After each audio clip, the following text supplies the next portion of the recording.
Okay, we are going to start the question and answer session. We have received a couple of written questions and we will start the session with the written questions. We have received 4 reports today. Thero Saranai, Reverend Bante. Today is the 7th day after Vesak, which day I started observing Sil and continuously observed my mindfulness and meditation, both sitting, walking and also in my normal activities. Every time when I eat, it came to my mind the Pratyaveksha Anupassana and was aware the dhatu of the food and for what purpose I am taking that food. When walking, I had the mindfulness and observed the movement of the steps, the feelings, and treated all that as only movements and acknowledged the anitya, animitta as much as possible. When talking too, tried to see the cause of my speech as to what was the reason to say, for example, was it my patiga, was it harsh, etc., etc. When in seated meditation too, in many occasions, I was successful in bringing my mind to concentrate to my breathing, and it too was observed as quietly getting to very satisfactory level and noted the thoughts getting reduced to zero level at least to few minutes or seconds. However, whenever a fly touches me, my irritation come up and I see my mind's patiga. Few times I tried to ignore it and noted if I can observe the changes happening in my feelings and seeing the rapidness of changes of feeling as and when the fly move in my hands. But my patiga is much strong against the fly. How can I pray metta to the fly? May this Vesak bring peace to all. Yeah, you can wait till Poson. Because in the Poson time that we get more metta. So actually, so different techniques are there. So basically, first easiest thing is to find a place where there are no flies. So if there are flies, probably you can. I saw someone is wearing kind of hat kind of thing, helmet. Because sometimes flies, mosquitoes, so these little things bother us really hard, and then the other maybe even harsh things. Little things sometimes are really bothering. So this is the way, we are slowly growing, and say someone is making a little noise sometimes makes us really angry. And someone is making noise by closing the door, maybe by coughing, maybe arranging the seat. So these are the little things sometimes really disturbing us. Because on the other hand, we have a kind of an expectation that this place has to be a fully perfect place. There can't be any flies, there can't be any mosquitoes. All yogis have to behave perfectly. So that kind of mentality is there. So whenever someone is doing little mistakes, therefore we get angry. So these are the things that we can recognize in ourselves. So ultimately, I am the one going to suffer. I am the one going to burn through anger. So if I am able to calm down myself, then that is the most important thing. Actually, if you can remember in Sabbasava Sutta, Buddha mentioned about one way of removing fetters. Which one? There's something called Adivasana Pahatabba. So Adivasana Pahatabba, Buddha recommend that there are certain kinds of defilements that we have to overcome by patience. Patient endurance is the most important in that sense. So if you are trying, to correct others or to shut down yourself or to remove all the flies in the whole place, so those are not going to work. But from our side, we should be able to have some kind of a patience. Even now one fly is going through around me. So I have to have some patience to calm down myself. To not to have that kind of any kind of a hate, but to endure it, to understand this is an imperfect place. So this whole human realm is an imperfect place. So you can understand how imperfect Sri Lanka is. This is a very good example. So more and more we go through these hardships, so that help us to understand, even though we try hard by selecting the best politicians, so they ultimately become imperfect. And some few years ago, they are the best people, and we ate milk rice. And now they are the most imperfect people. And probably you might select another one, and again eat milk rice. And they also will turn back to be imperfect. So these are all kind of imperfections we have in the whole conditioned world.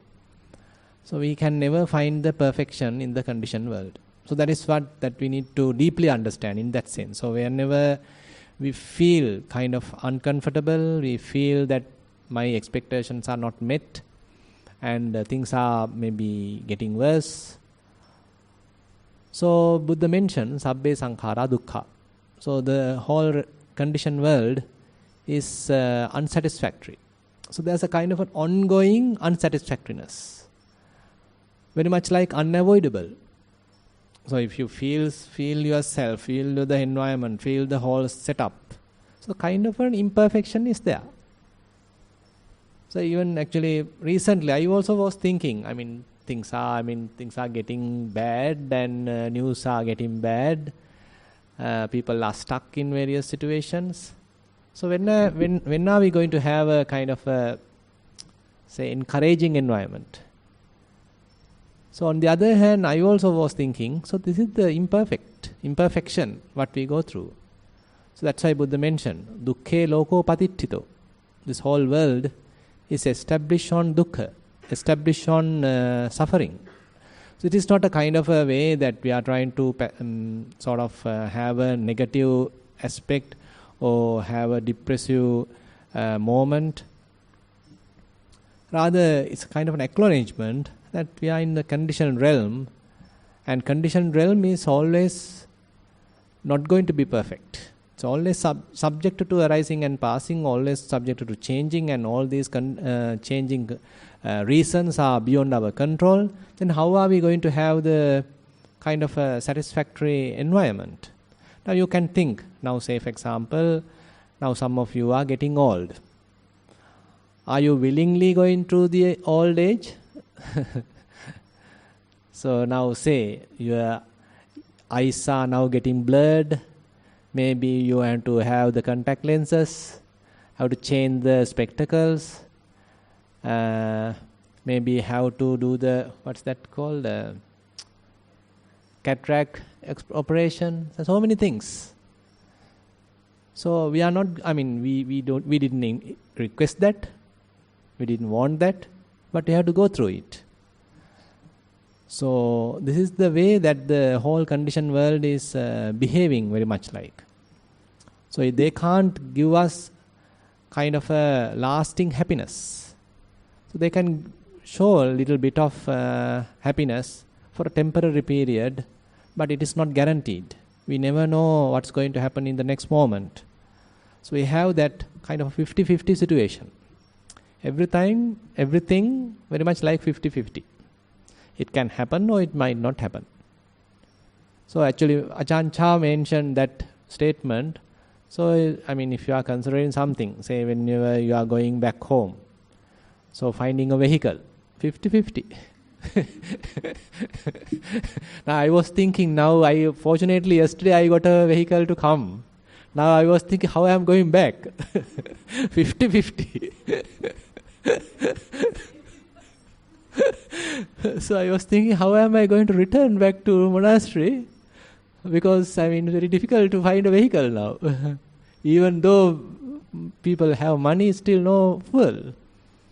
Vehicles are all parked near the petrol sheds. Yeah. So likewise, having a chance is very much like 50-50. So we think, when we think of kind of a say, developed country that things are much better and therefore we better go there, and those kinds of thoughts are there. But even 50-50, never guaranteed.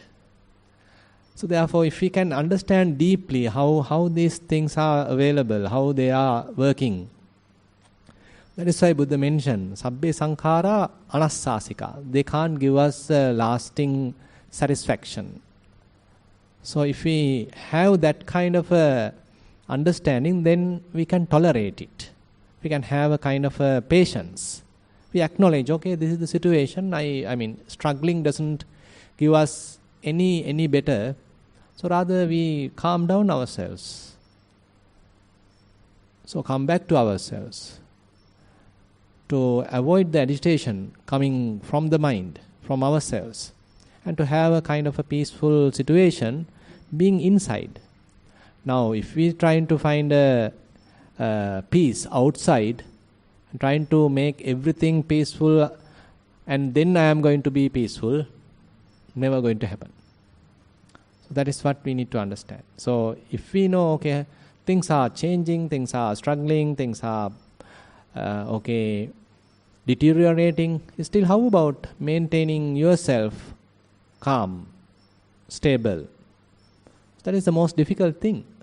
That is what Buddha wants to tell us.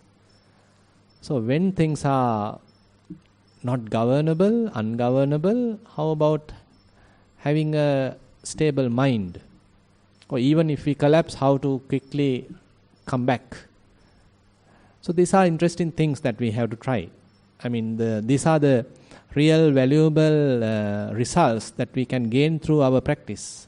So here, I mean, getting some kind of a peace, tranquility in the mind and have some mindfulness. So these are the, we can say the basic results.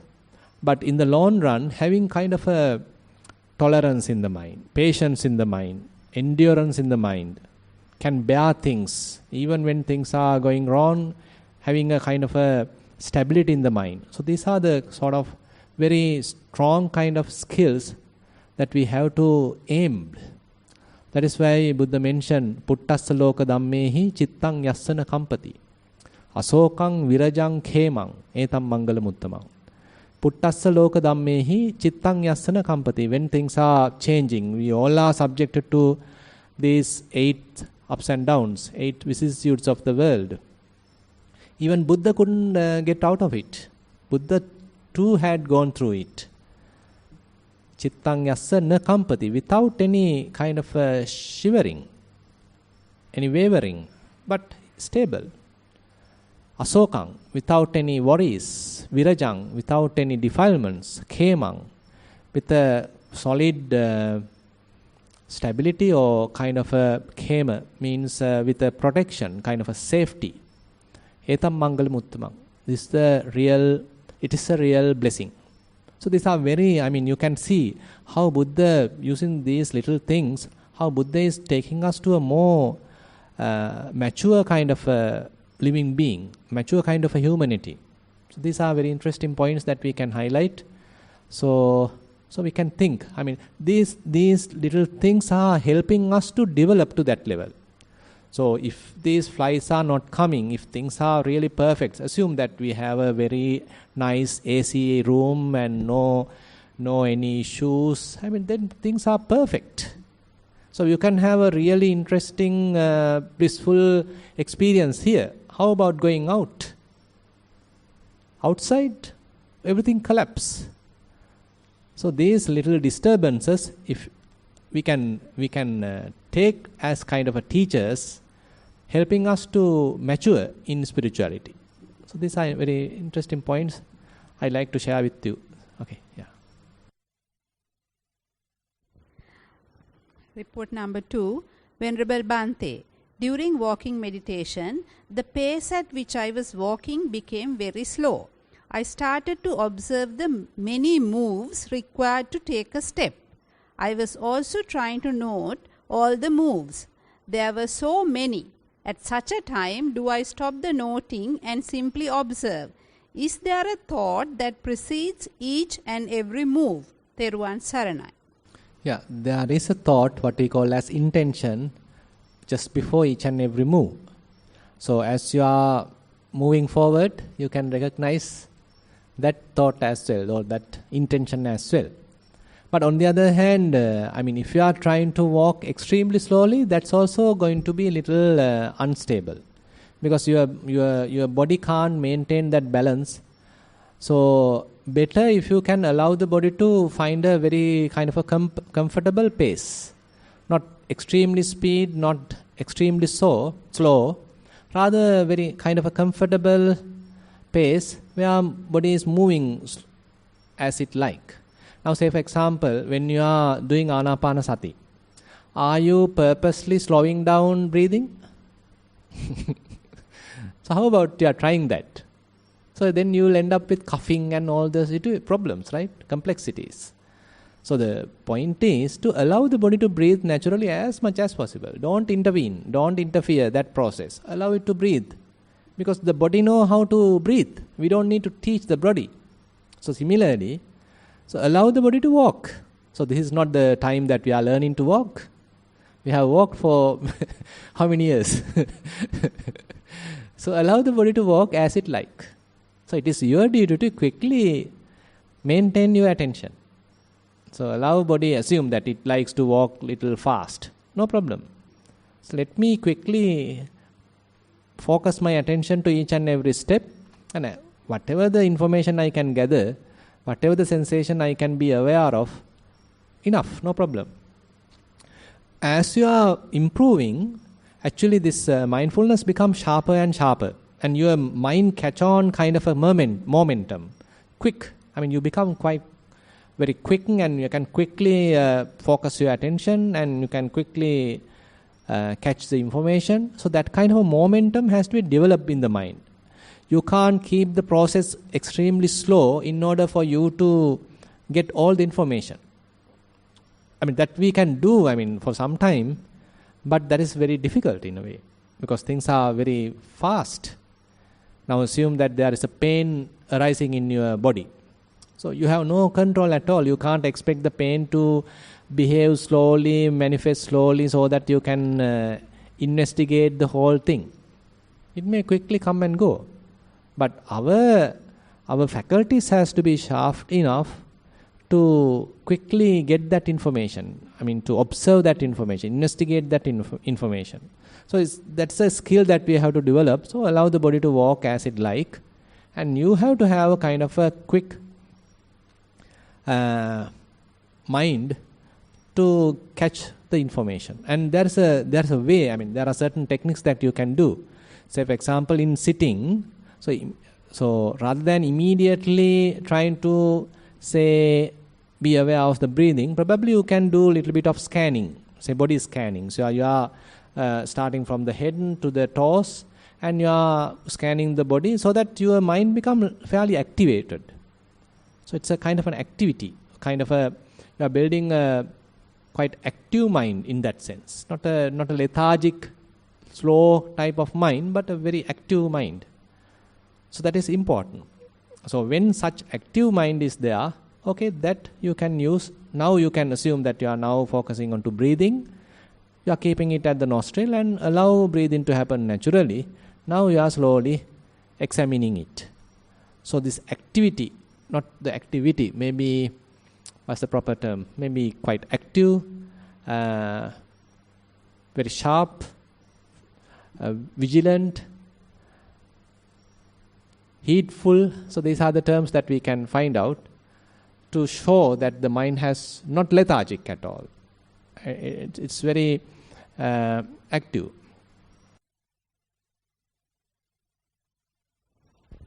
Report number 3. Most Venerable Bhante, I've always found it quite difficult to do metta meditation, as in I have to make an effort, while Anapanasati comes more naturally to me. However, in the midst of deep Anapanasati, when I switch to metta meditation, it seems to work somewhat. Is this difficulty in doing metta meditation due to some past conditioning? All my respect, Theruvan Saranai. Actually, if you are switching after Anapanasati to metta, that is not advisable. Because, before Anapanasati, if you are practicing a little bit of metta, that's okay, acceptable.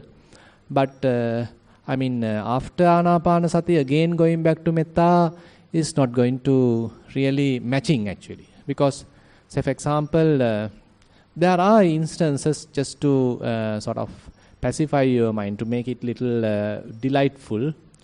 But other than that, better you do maybe Buddhanusati, metta, before you begin Anapanasati. Because metta, Buddhanusati, those are samatha meditations to make the mind fairly happy, calm, serene. And when it is fairly with that kind of a pleasant atmosphere, now you can slowly look at breathing.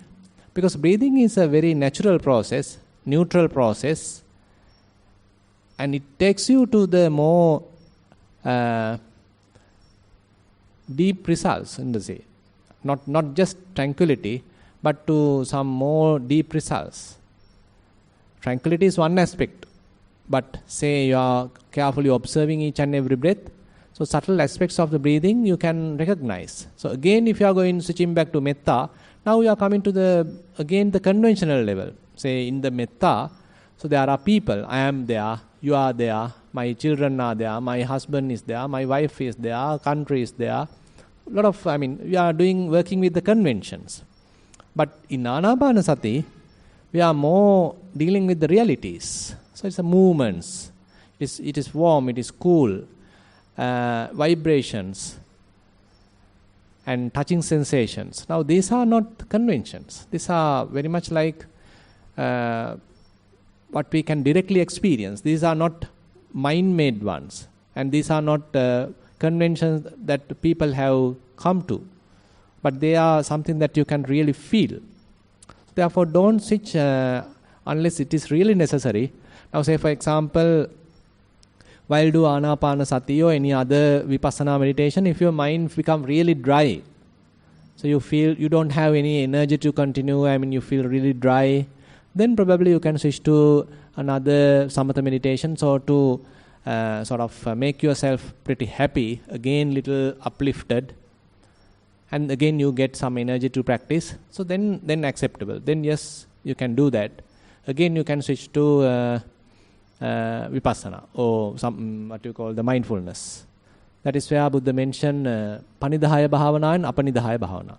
So as you are continuing Apanidahaya Bhavana, that is Kaya Anupassana, Vedana Anupassana, Chitta Anupassana, Dhamma Anupassana, there could be a little bit of dryness happen sometimes.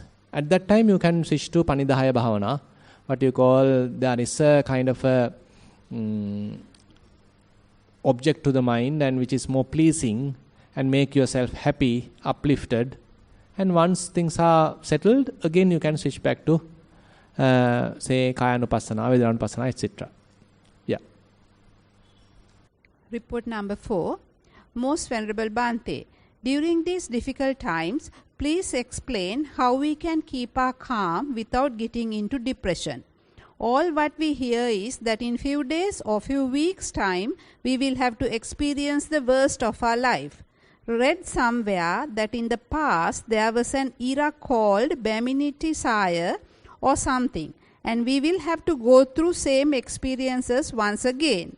Your guidance and advice is appreciated in handling these difficult times. May the Noble Triple Gem bless you.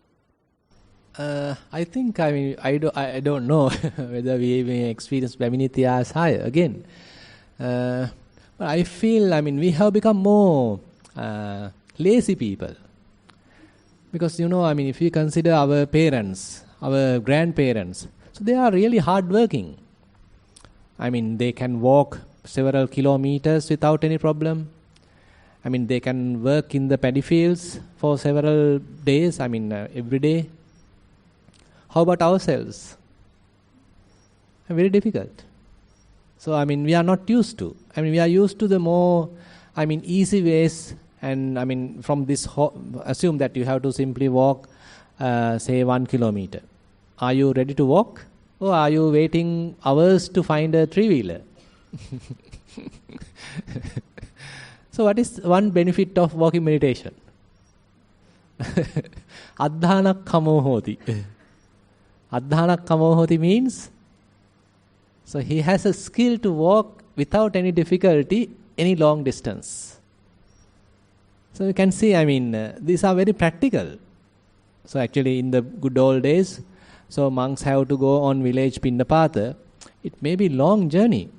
Assume that the monk is living in a secluded place, in a sort of a mountain or something. The village may be very far away, but he has to come down and go through the village. It may be very far. He have to go one house to the other one, and once collected, again he has to climb up the mountain. So it's a really huge exercise in a way. He has to leave around 6 a.m. and maybe almost just 11:30 he is at Kuti. Quickly have to eat. Otherwise you can't. You have to go through the Kalalgoda, so you have to have just 30 minutes to have your meal. And so you are having a very active body in a way, very healthy body. But today, so I am waiting till you all are giving me food, finding me food, serving me. So I have become really lethargic. So to you, all of us. So, and on the other hand, now we didn't have this many vehicles in the past. So we were using the public vehicles, maybe trains, maybe buses. And we didn't have our own cars and all. I feel we have gone somewhere wrong by taking things too easy. And without doing hard work, we expect too many things. And we expect the others to feed us. We expect others to give us money. But they are really working hard. Now if you consider other countries, now say for example, actually I worked in Singapore. So I can remember, sometimes came back, actually we were staying at the apartment, to the apartment around maybe 12 o'clock or something at night. Because we have to go through some testing, because tomorrow morning the consultants are coming for the acceptance test. So everything has to be ready, everything has to be smooth. By 8 o'clock I have to be there. Either you eat or not or whatever it is, you have to be there. Otherwise the whole company may fail. So I came back home around 12 midnight. So fortunately my friends are there. They also were working too hard. And we have to prepare our meals. No wives, no mothers. We are alone, just a few guys. And we have to prepare our meals at night. And then by 8 a.m. we have to be there. Singaporeans are very strict. No chances. Here you can call your friend and tell, okay, Machang, I am getting late. Just take care of that. Or you can tell the politician, okay, just take care of that. Just pass it. No such mercy. So things have to be very black and white in perfect situations. Otherwise the whole thing is cancelled, or we have to pay the delay charges. So many things are there. So they are really working hard. Most of the other countries, they are really working hard. That's how they become really, the rich. We become, very lethargic because things are available. Now say for example in the countries like say US and other Western countries, so many climatic issues are there. In the morning it's really shivering. It may be when you are trying to get the vehicle, it's fully covered with snow. You have to remove the snow, and the roads have to be cleaned by heavy machinery. And till the roads are clean, you can't move. And then you have to move. And again you have to work hard. And firing is a typical thing. The firing from your job is a very typical thing. So people are working hard. But here, they are everyday protesting. How about firing? Everyday protesting. So I think therefore we have gone somewhere wrong. We need to understand, our attitudes, our way of looking at things. We don't want to contribute, but we need to get more and more. I mean, we are trying to contribute very little, or almost very little, but to get more and more. Earn the best salary by contributing a very little. So these are things that we have to change in ourselves as a nation. We have to contribute something to the nation, to the country, without expecting things from the country. How about we contributing things to the country? These are things I feel that we have to look at. So if we don't work hard, if we are not take caring of the whole things, the whole system fail. Irrespective of whoever the politician come, they are not going to save anything. But we as a nation, we as a country, we are going to fail. So I think in that sense, we have to be quite honest. We have to contribute something. Doesn't matter others are not contributing or something, but if we ourselves have kind of a satisfaction, job satisfaction, it doesn't mean, you are working sort of throughout the day and you have no your privacy or your private life. I'm not telling like that. But not feeling deserving something. I'm doing something, for that I am getting a remuneration. It's not I am using a kind of a pimpadi or something. Now people are expecting pimpadi every time. Just please give me 5,000, please give me 5,000. I don't know. These are my own things. You can reflect. So if we don't work hard, the other countries may not come forward to feed us. So we are the ones going to suffer. So our good old, ancestors, they work hard, therefore they were able to have a very prosperous country. Actually, there's an interesting statement made by Saudi Arabian, there is one king. I can't remember his name. Mullah or some, I can't remember. Now he has mentioned when things are really bad, it prepares a very strong leader. When everything is perfect, that makes the really weak leader and hold the country collapse. When again the country collapse, another strong leader may come again to build up. So he's a strong leader, because things are difficult and everything is in a collapse situation. Now the whole he wakes up everyone, he motivates everyone.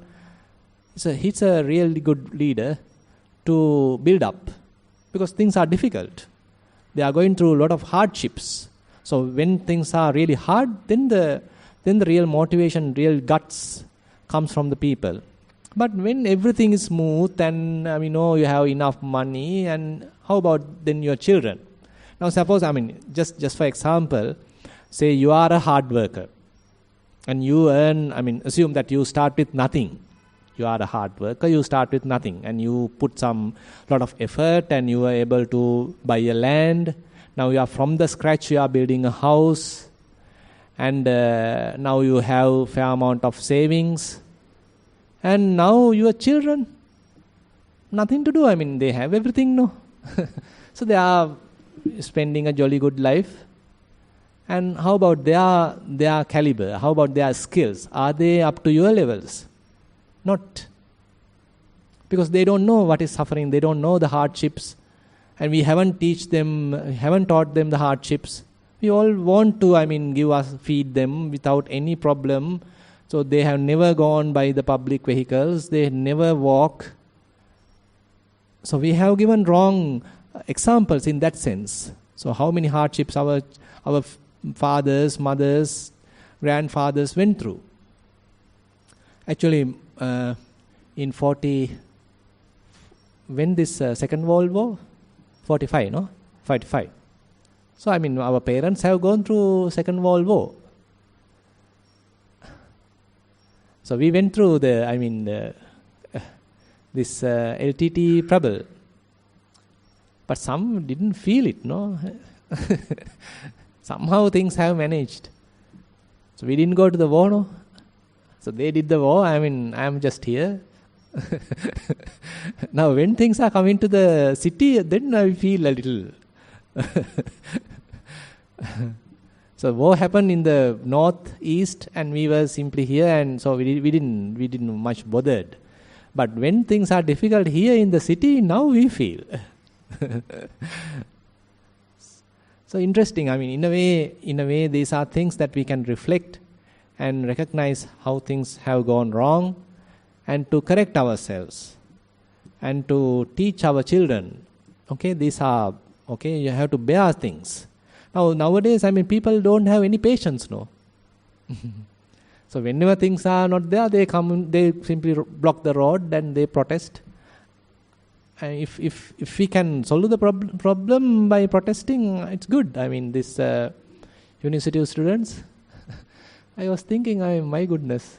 The point is, while we were there, the people are talking the same way. Once they are coming out of the university, a completely different story. So they are, just talking only. Very, very kind of ideologies, not practical. You can't have an ideology to make a kind of practical. Rather, we have to go through some practical scenarios, practical methods to solve the problem. Winning an ideology, trying to make ideology, I don't think that we are going to have that kind of a thing. Yeah, that's it. So those are the questions we received. No other questions? If anyone has any questions, please come forward and then you can ask it.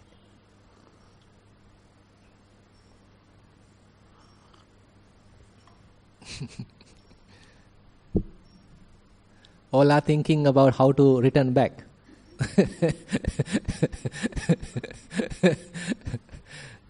We can start a kind of a kitchen here. And not a bad idea. No gas, no? No, why? Actually, last time Bhante Dhammajiva came and myself, and when we were arriving, no electricity.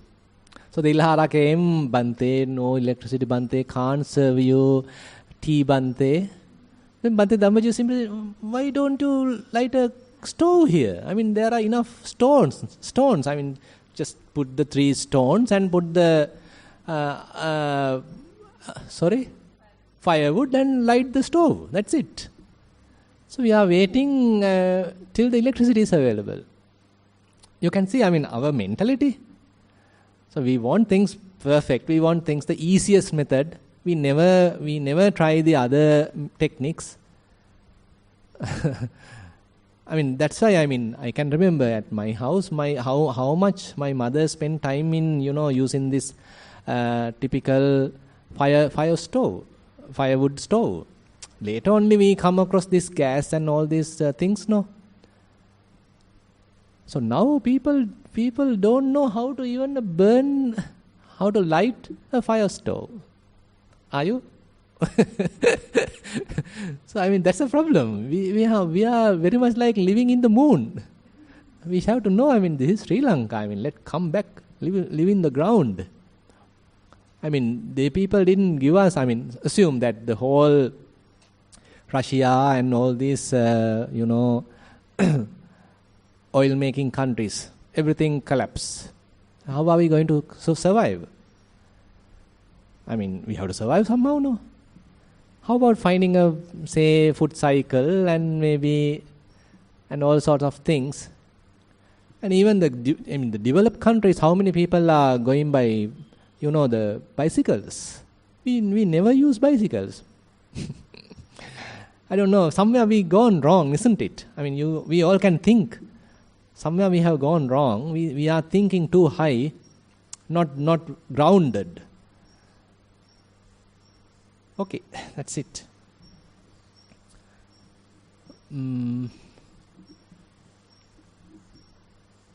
Tomorrow, actually, there is another program at 4:30. So I thought of combining this program with that. 4:30, going to have a kind of a combined program. You probably know that Servants of the Buddha.